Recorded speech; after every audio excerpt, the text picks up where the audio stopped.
আসসালামু আলাইকুম। আশা করি আপনারা সকলে অনেক অনেক ভালো আছেন। তো আলহামদুলিল্লাহ আল্লাহর রহমতে আমি অনেক ভালো আছি। তো আজকের আবারও নতুন একটা কবুতরের ব্লগ ভিডিওতে আপনাদের স্বাগতম। যারা আমার এই চ্যানেলটিকে সাবস্ক্রাইব করে দেননি, সাবস্ক্রাইব করে দেবেন। পাশে থাকা বেল আইকনটি অন করে দেবেন। পরবর্তীতে আমার এই সকল গ্রামের নতুন নতুন কবুতরের ব্লগ ভিডিওগুলো পাওয়ার জন্য। তো আপনারা আমার এই ভিডিওগুলো কেউ মিস করবেন না। অবশ্যই সম্পূর্ণ ভিডিও দেখবেন, ভালো লাগবে। পরবর্তীতে এরকম নতুন নতুন ভিডিওগুলো দেখার জন্য অনুরোধ থাকবে। তো আপনারা কেউ মিস করবেন না, অবশ্যই আশা করছি সম্পূর্ণ ভিডিও দেখবেন, একটুখানি আমার ভালো লাগবে। আমার কবুতরের মধ্যে আজকে একটা কবুতরের বাচ্চা আমি এই কবুতরের বাচ্চাটা আমি আজকে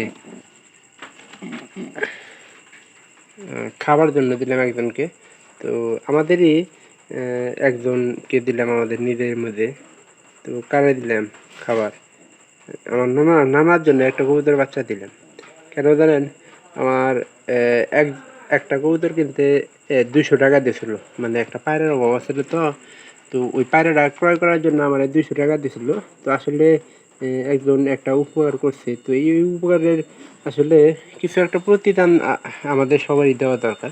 তো এই জন্যই আমি কবুতর একটা কিন্তু আজকে ওনার জন্য দিয়ে দিলাম। তো এরকম যারা আমাদের এই কবুতর লালন পালনে সাহায্য সহযোগিতা করে থাকে, তো আমরা তাদের কিছু না কিছু মনে করেন যে প্রতিদান দেওয়ার চেষ্টা করি।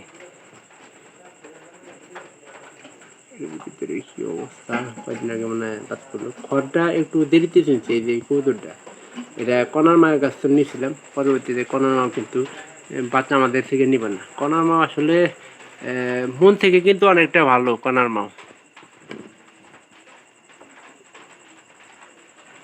মন থেকে অনেকটা ভালো। তো আমরা কেমনে কবুতরের ঘরে দরজা দিই, তো কিছু আমরা একটা চেষ্টা করব যে কবুতর মনে করেন যে ঘরের দরজা দিতেছি, তার মধ্যে এই যে আমার এই ভিডিওটা করার জন্য খালি খালি কিন্তু আমি একটু সময় দিলাম। তো আপনারা যাতে দেখতে পারেন কবুতর লালন পালন উৎসব থাকতে পারে। তো এই খড়টা মনে করেন যে এই পর্যন্ত দিচ্ছি। তো এই জোড়া কবুতর যেহেতু দিলাম, তো এটা প্রায় একটু চেষ্টা করব এই যে আপনারা একটু দেখার চেষ্টা করেন। এখানে কিন্তু পিঁপড়া পোকামাকড় কিন্তু আসতে আছে। এগুলোর থেকে কিন্তু কবুতরের নানান রকম রোগ হইতে পারে। তো আমরা চেষ্টা করব যে খুব তাড়াতাড়ি এগুলা পরিষ্কার করে দেওয়ার জন্য। যেহেতু খড়টা এখানকার বাচ্চা নাই, সেহেতু আমাদের পরিষ্কার করে দেওয়া দরকার। তবে আটকায় দেওয়ার একটু চেষ্টা করি।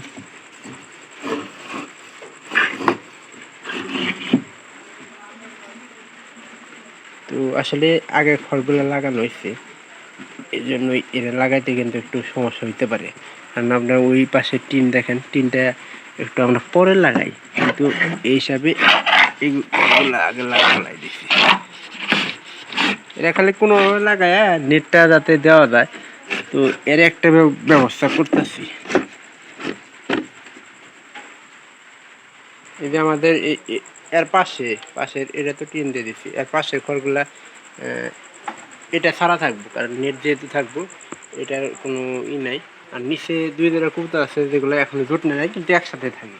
তো রাত্রেবেলায় এক জায়গায় ছেড়ে দিই। আর এই পাশের কবুতরের মধ্যে আপডেট এলো যে এই পায়রা আর বাইরে আমার কাছে ভীষণ পছন্দ। তো এটা শিবুন্ডি থেকে আমার ক্রয় করে নেওয়ার দরকার। আর এখানে একটা ইট দিয়ে দিচ্ছি, কিন্তু আজকে খড় চেনানোর জন্য দিয়েছিলাম। ওই যে কবুতর মনে করেন যে অমজিৎ আছে। তো সব কিছুর আপডেটে আপনারা দেখতে পারলেন। আর যত তাড়াতাড়ি সম্ভব যে কয়টা বাচ্চা আছে ওই বাচ্চাগুলোতে সম্পূর্ণ ঘর আমাদের কবুতরের ঘরগুলো ফিল আপ করবো। এখানে শিবন মানে সকালবেলা এটা খুলে দিচ্ছি, এটার ভিতরে কবুতর থাকে না। তো খুব তাড়াতাড়ি আমরা কবুতর তোলার চেষ্টা করব, সেটা কিন্তু সবচেয়ে বেশি ভালো হবো। আর এই নিচেরটা একটু নর্মাল কবুতর, আপনাদের ভিডিও প্রায় কয়েকবারই দেখাইছি। নর্মাল হওয়ার কারণে কিন্তু ওই ঘরে থাকতে পারে না। তো এখানে শক্তিশালী না হলে কিন্তু আসলে টিকা অসম্ভব কবুতরের ক্ষেত্রে আর কি। কবুতর যদি শক্তিশালী না হয় সেক্ষেত্রে কিন্তু টিকা থাকতে পারবো না। তো অবশ্যই ভিডিওটি ভালো লাগবে, ভালো লাগলে চ্যানেলটিকে সাবস্ক্রাইব করে দেওয়ার চেষ্টা করেন। যাতে করে পরবর্তীতে আমার এই সকল আপডেট আমি প্রতিনিয়ত আপনাদের দেখাতে পারি। তো ভালো থাকেন সবাই, সবাইকে ধন্যবাদ। দেখা হবে অন্য কোনো ভিডিওতে।